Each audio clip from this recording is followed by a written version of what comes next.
Data-driven insights for serious traders. As the closing bell approaches, momentum is analyzed, tomorrow's key price levels highlighted, and the setups that matter most broken down. This is Trading the Close with Verified Investing. Hello, everybody. My name is Drew Dosick, and welcome to Trading the Close. Folks, we saw the S&P 500 push up very nicely today.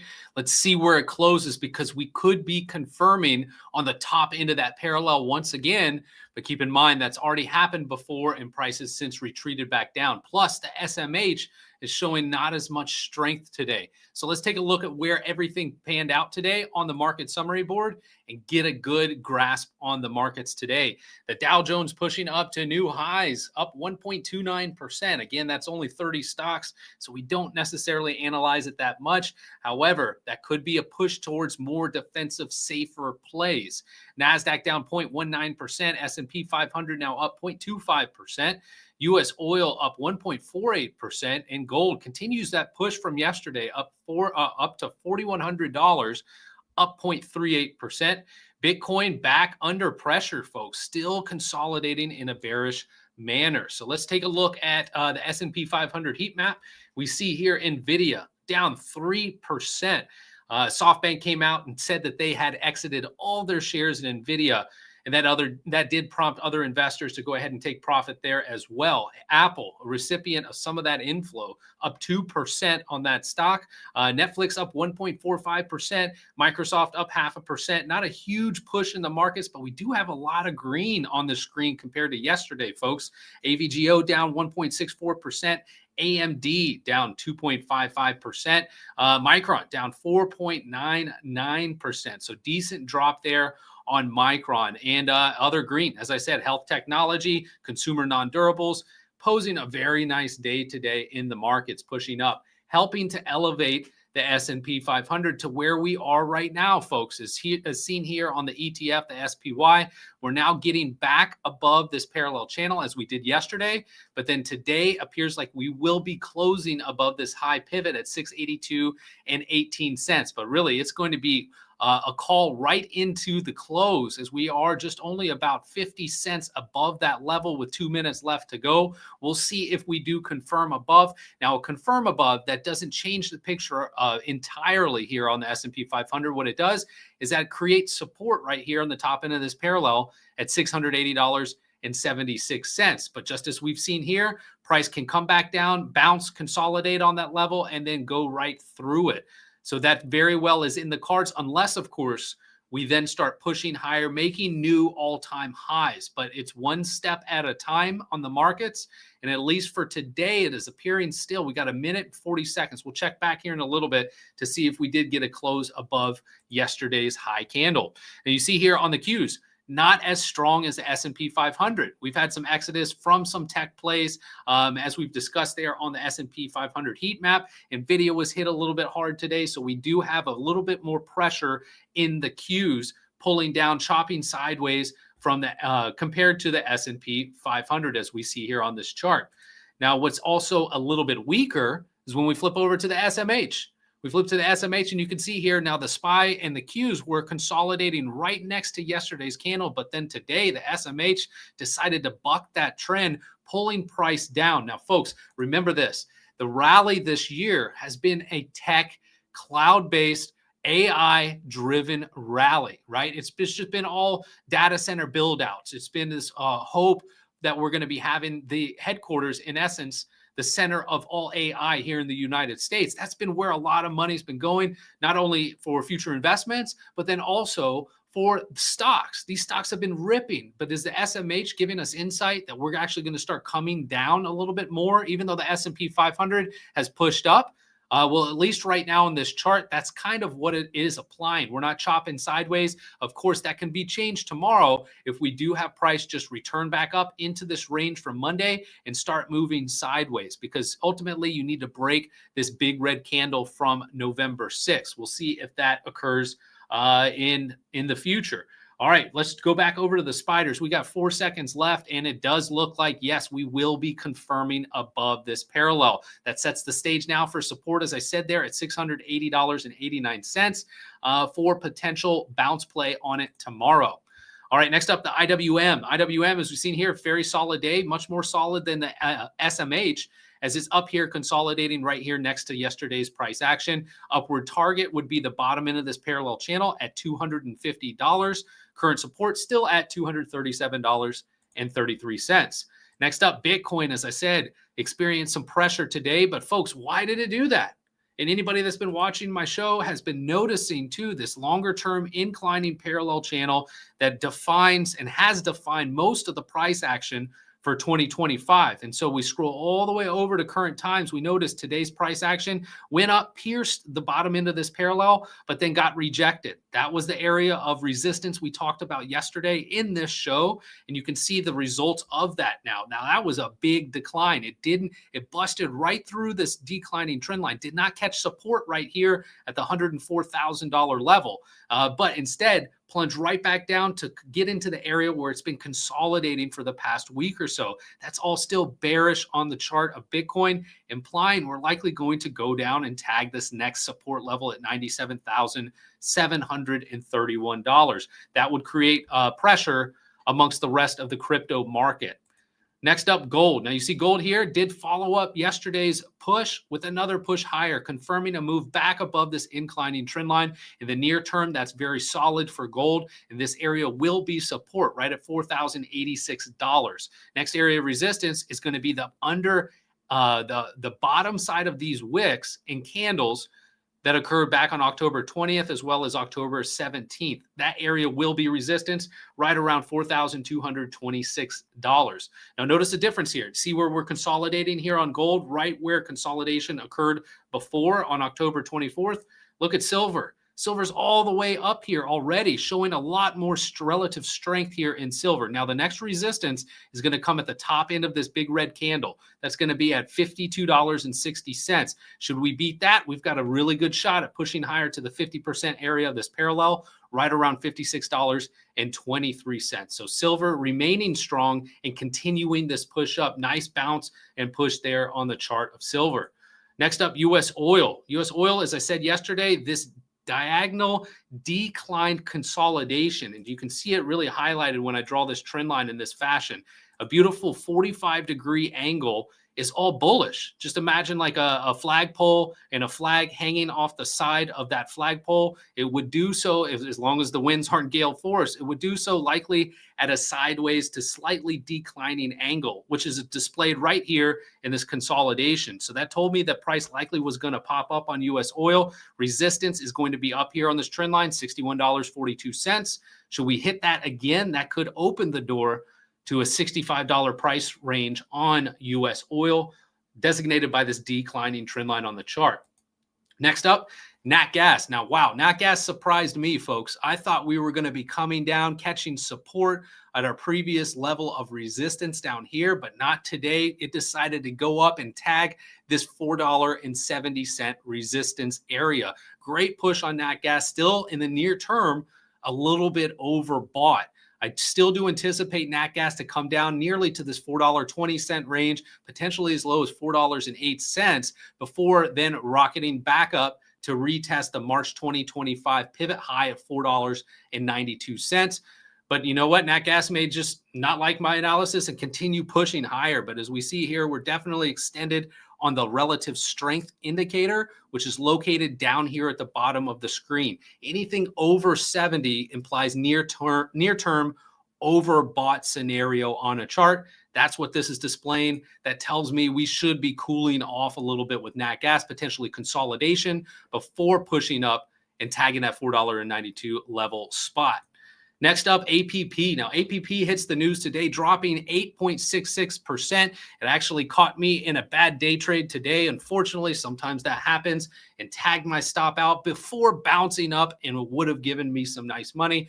Oh, well, it happens sometimes in day tradings, but APP was isolated today because they have a lot of insider selling. You can even see this as well down here.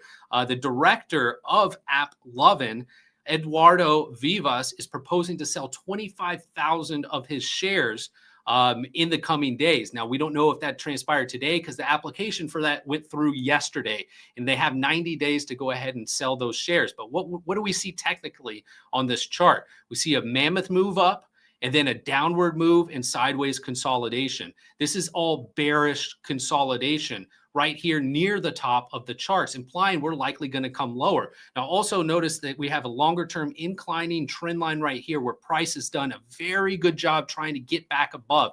Every time we've tagged it, we've bounced, we've even pierced, and then ultimately come right back up above, tagged it, bounced, and then today we're starting to come back down underneath that trend line. That tells me APP could be on the verge of additional further downward pressure. Notice this pivot that I've drawn out from this trend line all the way back in February of this year. This trend line is located at $525.15. Notice how that will likely correspond with price once and if it gets down to the bottom end of this parallel channel, telling me that should be a very solid level to watch, especially if you're an APP bull. You want to see that level hold and remain to give you a chance to go back and attack the 50% area of the parallel, which also at that time likely would imply brand new all-time highs on the chart of APP. Next up, we've got SEC Limited. Now, this company is based out of Singapore. They're involved with e-commerce, finance, and gaming. They did report earnings, and you can see here they missed on their earnings per share. However, they beat on revenue. And even though they did beat on one of those metrics, the earnings per share really tanked the stock, as we see here, driving it down 8.22%. But I've got the relative strength indicator open on the bottom of the screen to display, look, even though we're making lower lows now, you can see here we had a lower RSI back on Friday, October 17th, when price was up here. Now price is continuing to plunge. Plus, I've got a long-term inclining trend line dating back from August of 2024, connected over to a pivot low here in April of 2025. And that's where price looks like it's headed in the near term. Support would be a pierce of $140 at $139.62. Be watching that area closely, especially if you're interested in a nice bounce play up there on SE, as that should be a solid level of support. Next up, CoreWeave. Guys, check out this huge decline on CoreWeave, down 16.31% today. Also, looks like this price action is targeting a major level of support at $85.26. You notice last time we came from an extended distance, came down into this range, we got a great bounce. Now, we don't have as far of a distance that we're coming from. However, $152 down to 85, that's still a significant drop that should generate a bounce potentially all the way up to this pivot that you see here, $114.59. First level of support, $85.26, followed by $66.86. If you're interested in playing this, keep that in mind. Price could go down here to $66.86 before then bouncing back up and retesting this consolidation. But one thing tells me that it should bounce earlier is the RSI and the oversold nature of this vertical drop that we're seeing on CoreWeave. Plus, obviously, they had earnings yesterday too, reported after the bell. And actually, it wasn't that bad, but still CoreWeave investors did not like those reports one bit, as you see a mass exodus there from that stock. Next up, Symbotic. Symbotic is important today because it did drop 6.42%, but also notice it did tag the 50% area of this inclining parallel channel. This area could provide a near to midterm bounce, but notice what would happen if that occurs. Now, we're several steps ahead, but you notice this left shoulder, this head, and then we could actually have a small term bounce taking us up to roughly around 73 to 74 bucks, creating a right shoulder, which would then imply a lot more downside, definitely piercing this $50 bottom area of the inclining parallel channel. Near-term price action doesn't look the best here on Symbotic, but as I said, since we are sold and coming into support, along with this pivot, we could have a small bounce in the near term. If you're looking to play that, just understand that could be a very, very near-term bounce. So take a little bit of cash, get out, get ready for further downside potentially on Symbotic. Next up, AVGO. Now, AVGO, as you see here, did also have another down day. Now, guys, this is a behemoth in the stock market, right? You got to follow NVIDIA, Apple, Microsoft, Google, AVGO. These big tech stocks, they're ones that really pushed S&P 500, the Qs, all around the place. And so when they have such heavy market cap, you need to pay attention to those. So in AVGO, as you see here on this chart, we have some price action coming down and now chopping sideways the previous 6 now trading days. All right. So this is now starting to mature, with bearish consolidation, implying we should be coming down to the 50% area of this parallel, roughly around $325. But notice there's another significant level of support right underneath this at $317.54. So if price comes down, especially vertically and quickly, this could be a great area for a near-term bounce to come right back up to this consolidation area on the chart of AVGO. Last two charts, we've got some viewer requests, so thank you so much for providing these. Guys, this chart, SanDisk Corporation, try to make sense out of this. This is a memory company. Okay, yes, we're building out a lot of data centers, but SanDisk Corporation with memory on USB sticks have been just declining year over year. It's been getting cheaper and cheaper and cheaper. However, since the announcement of these new AI data centers being built out, look at the rip-roaring rally on SanDisk. Now, guys, this is a lot of hot air under this move. Since the beginning of September, SanDisk is now at 444%. Now, I've got a very narrow inclining parallel channel. Notice if I flip to the hourly time frame, we've got price mainly contained on this huge rally up throughout most of October as well as November. But most recently here on Monday and now on Tuesday, we're now trading above this near-term inclining parallel. This is very sharp of a move. You notice the bottom of this parallel where price was in is $121. We're now $150 higher, over 100% higher on this chart. That tells me we need to cool off. We need to come down. Our first area that will be support, and it'll be very, very minor, is at $258. But I anticipate SNDK to be coming down much more dramatically in the near, potentially midterm.